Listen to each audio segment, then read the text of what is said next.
Sarah. Hi, Katie. Hello, hello. Okay. Hi, Alicia. All right. I think I'm live on both. It's so good. All right. So, welcome. This is a full moon in Cancer. And this full moon in Cancer, this is actually really huge. It's a super moon. And the super moon in Cancer is the mother moon. And always when we're looking at what, like to start to read into what the moon is about, you want to look at what planet rules the sign that the moon is in. And in this case, the moon or Cancer is ruled by the moon. So the moon is at home in Cancer, making it a really moony moon.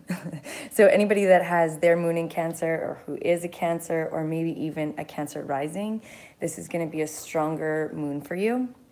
We also know that, well, maybe you don't know, but across the zodiac, so when there's a full moon, you're looking straight across the zodiac. And on the other side of Cancer is Capricorn. And Capricorn's been getting a lot of airtime lately because Saturn just moved into Capricorn. And Saturn is at home in Capricorn. And so this actually I find to be really interesting because it's like we've got the mama of the moon and then Saturn, which I kind of look at like a he's kind of like like a father figure, like a masculine figure in your life that's like rooting you along and trying to help you to be the best version of you that you can, and is a little bit hard on you. And Saturn just asks you to mature. Saturn just asks you to grow up. And so the moon in Cancer is asking us to really look at our own mother wound and look at like, how are you nurturing and mothering yourself? You know, Cancer in the body, it rules the breasts and the belly and the womb. And so it's really about how we bring life, how we nourish and nurture life through in this realm, in this plane. And then we also know that the Cancer is a water sign, and it's a cardinal water sign. So it's time to initiate something new. Funny, because it's the first day of the year and everybody's initiating all these New Year's resolutions and intentions and all this kind of stuff. But really, astrologically speaking, the full moon, or if we looked at like the chart of starting something new, that would be today, is this whole new year. And so that we have a full moon on the 1st of this 2018 year, which is an 11 year if you look at numerology, which is quite auspicious, but I'll leave that up to the numerologist to tell you about. But it's mastery, like self-mastery. And then we're being asked to look at like, how do we mother ourselves? How do we take care of ourselves and nourish ourselves? And I would say that what we're really looking at is like, how can you heal within yourself the wounds that were created when you were much, much younger than you are today, from the love that you thought you needed and didn't get from your actual mother? And like, it doesn't matter how great your mom was, there's always something to heal from our childhood. And so we're just looking at that. And then with Saturn freshly in Capricorn, those of you that have been listening to me, you know that this means it's about how are you living and trusting and following your heart and your own guidance and your own inner wisdom. And over this 2.5-year transit that we have in Saturn in Capricorn, it's all about refining your integrity. And for a long time, I was looking at integrity of like my promise to you. And what I realized loud and clear, like so loud and clear, is that the integrity that we need to be honoring is my promise to me, your promise to you, and that you're allowed to change your mind when it doesn't quite fit anymore. And so if you're still living in the integrity model of like, I made you a promise and I need to follow through with it, I really invite you to spend some time and just look at like how you can change that programming, because that is more like old paradigm programming. And the new paradigm programming says we're not trying to fit in. We're not trying to live for other people. We need to live from a heart. Like if you looked at, I've been really loving fractal art, and the fractal art, there's like, as it grows, there's this tip of the fractal that keeps growing and growing and growing. And that's your heart. And that's the point that you're exploring the universe through. And so if you're following your heart and you're leading your life through that being the point of the fractal that's spiraling you out into an expansion into the universe and into your experience, then the only integrity that we need to be following is the integrity of honoring your own heart. And yeah, I'm going to get a little bit into some of the specifics of this chart. I have it up on my computer right now. So the moon, the degree that it's sitting at in Cancer is acknowledging that it's gotten a little bit too intellectual in this world. And we need to bring the soul back.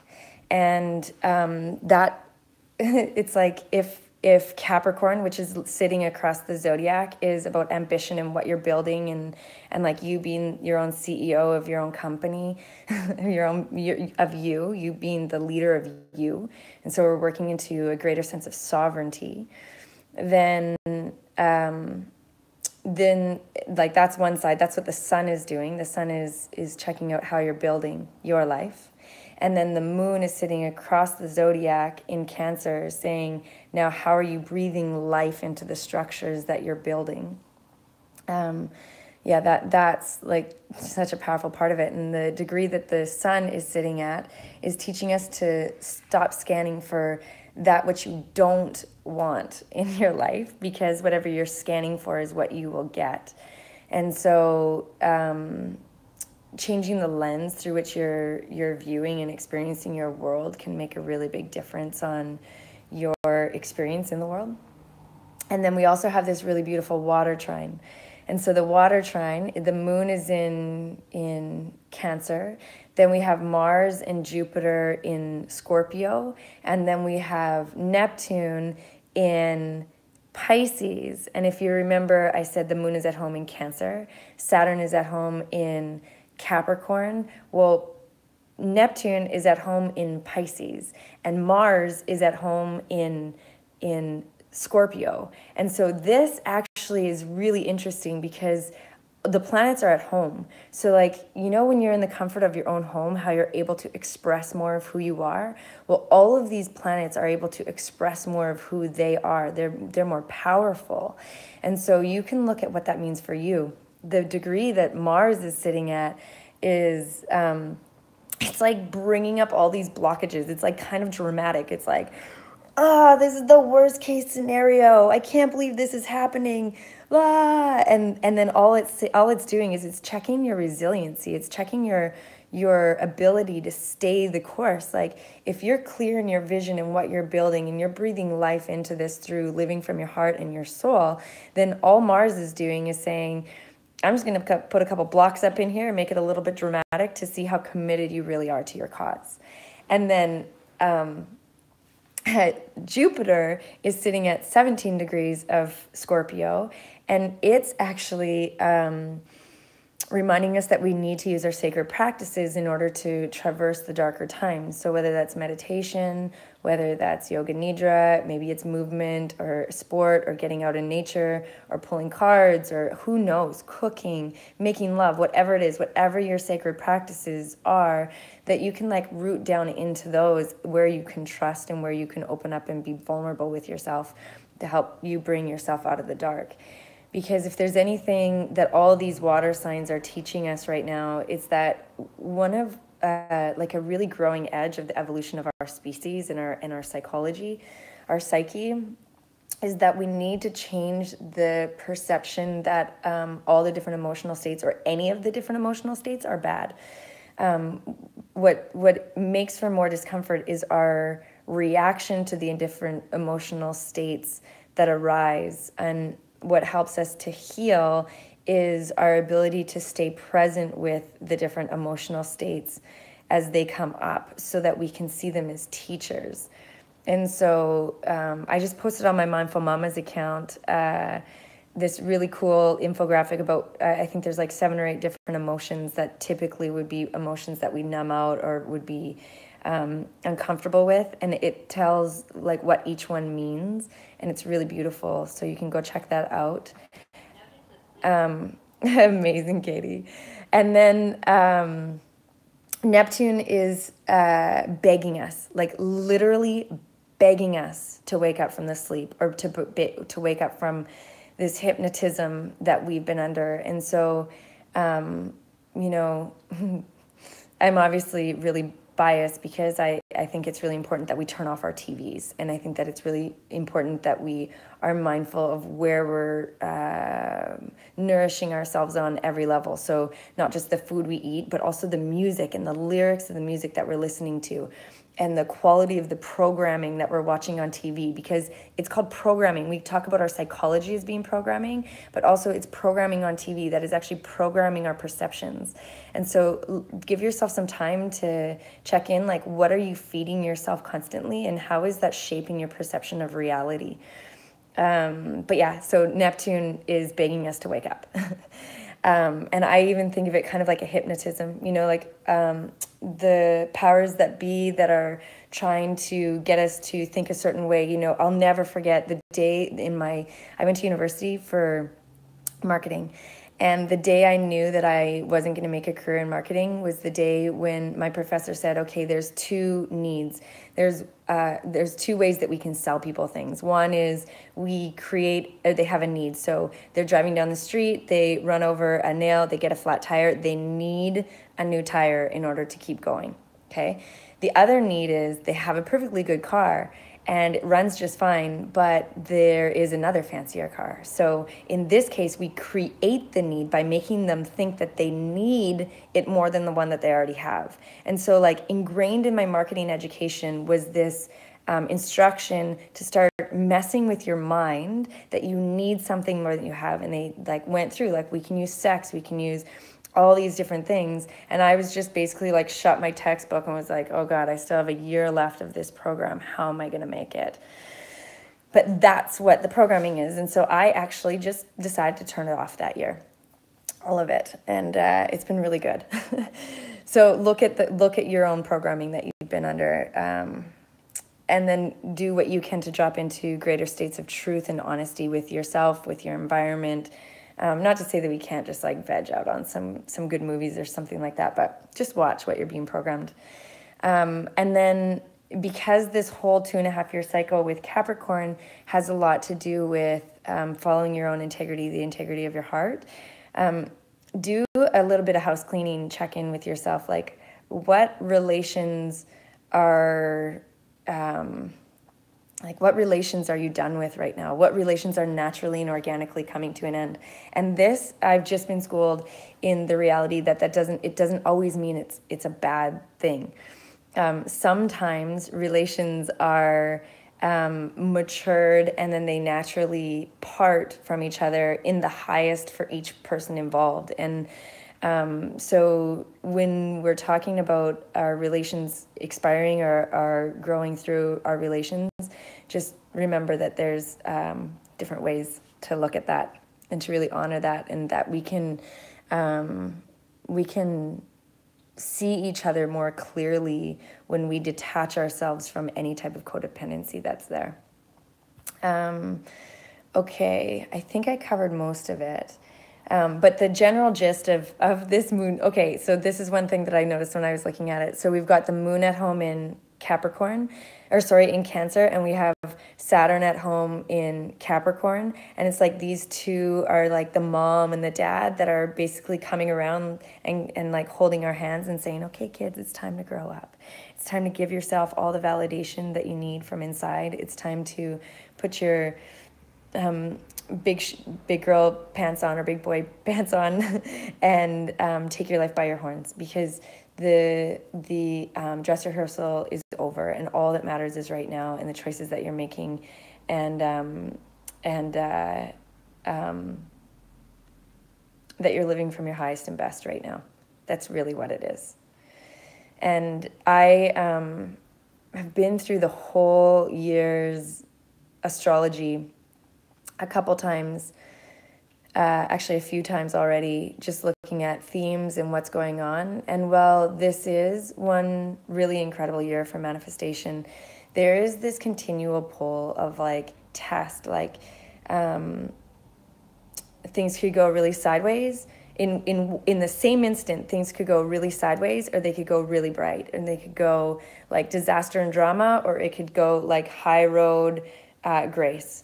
And that's what we're being schooled in this year is that like really deep, solid rooted coming home to yourself, so that you're always behaving in accordance with your own law, like your own sovereignty. And I'll save some of this stuff, but there's two things foreshadowing. I think the biggest astrological event of this year is Uranus moving into Aries, which is going to happen, I believe, in May. And the other thing that's just short term, that's pretty significant, is that we have on the 9th and 10th, we have Venus and Pluto. They're just going to have a little smooch in. And so do your work in getting yourself in right relation. If you need to clear the air with anybody, do it now. Do it from a place of love, and do it from a place of integrity. Because push comes to shove on the 9th and 10th for all of your relations that you haven't tended to, kind of thing. I think that's all I'm going to say for now. So I'm going to share one thing with you guys. For those of you that don't know, I made this really beautiful calendar for the year. And I am going to actually do a workshop of how you can use it to plan. I planned the whole thing out last night on my New Year's Eve. It was really exciting. But I forget when I started to tell you that. The calendar. Oh yeah, I was going to read you the monthly forecast. Are you creating time in your life to truly listen to your infinite, intuitive self? Connect with your innate ambition to build a future that is womb-centric. Potential futures seated in a divinely co-creative portal, nurtured with great love for the mystery, where you prioritize humanity and our Mother Earth. All of this will provide sustainability through unconventional channels. People need your vision to come to life. We are transforming consciousness and cultures. You are the leaders of the future. Attend to the vision steadier than current circumstances. That's sort of the theme for the month. And I will say tomorrow Uranus goes direct in Aries. And once that happens, we have every single planet direct until March 8th when Jupiter goes retrograde. And so that means that we need to really spend the next 2.5 months building our future, building your visions. Like for myself, you guys, I have come to realize that it's part of my dharmic work to birth a school. It's called Practices of Self-Love. And it's going to be 200-hour yoga teacher trainings, 300-hour yoga teacher trainings. All these things I've already been doing naturally already, but it's just coming through on my own. And the yoga nidra trainings. And right now, because everything is in support of bringing this vision to life, I'm just like every day, like a hermit, writing my manuals and building the blueprint. And I took the whole entire calendar year and I planned the whole thing out. And I looked at all the Mercury retrogrades and I looked at the different times, like what are the waves? When are the times when we're supposed to get going and when we're supposed to pull back? And what I did was just plan my whole life based off of when we're in support of creativity, when we're in support of analytics, when we're in support to sit back and relax and refuel ourselves. And it's freaking amazing. So I'm going to put together a webinar that we can plan our whole years that way. I'm sorry I didn't have that in time for the new year, but it's going to be right away. And it's going to cost only $33. And until I run out of calendars, whoever registers, if you haven't got your own calendar already, I'll give you a calendar for registering. And all of you guys that got a calendar, you get to come for free, because I just think it's really important that now that you have this tool, you should know how to use it. So stay tuned and watch for that. If you got your calendar as a gift, make sure that I have your email address. You can DM me. Or if you gifted it to somebody, get their email address to me so that I can make sure that they have their webinar. And for my Canadian friends, I just want to say that the calendars got hung up at customs, and I'm so sorry, but they are on their way. If you're in Vancouver, you can pick it up at the Dharma Temple. I'll make a little short story and tag it to the top of my page so that you can go there. And then, like I said before, once these ones are out, they're out. So, oh, and also Julian, who just popped in, she has some calendars as well. So you can track her down for calendars. And otherwise, I'll have them with me at class as well. So I hope you have an amazing full moon. Put your crystals out, do some cleansing, pull some cards, make it sacred. It's a water moon. Have a bath. Go find Katie from Moon Body Soul and get her amazing bath products. They're like my favorite. Katie, confession, I found something that you gave me a long time ago that I forgot about. And so it's going in my ceremony tonight. And I'll talk to you guys soon. Mwah. Oh, wait, I should just say really quick, do any of you guys have any questions? I'm just going to go back because I tried my best not to get distracted by your comments. If you have any questions, go ahead and tap them. I have the chart open right now. So, oh my gosh, it's so nice to see you guys all here. Wow. Oh my goodness. Oh, thanks, Tamara. I know I really want somebody to just bring me Thai food and chocolate. One day I'll just have magical creatures bringing me things. Wildly being a theme this week and directly. Amazing, Teddy. Hi, Cousin Krister. It doesn't look like there's so many questions. Wow, okay. I know, Katie, right when it's on point, it's on point. It's like, this is why I just love, actually, Angie, it's so funny because your laugh and the cry face was well-timed with what I was saying. I laughed inside when you posted that. Coffee, Khaleesi, what's your real name? So grateful to hear that the words are medicine. Oh, I'm glad you love your calendar, Sarah. Yeah. Oh, the Yoga Nest in Venice. Okay, so the Yoga Nest in Venice, it's on the corner of Washington and Pacific. You can get a calendar there. And, okay, you asked the question of, are we taking time to listen to ourselves? You worded it so nicely. Yeah, we really need to do that, you guys. It's so crazy. I had an experience where I realized that when we are born, the first thing we do, the first mark of sustainability is that we breathe. And I realized when I watched that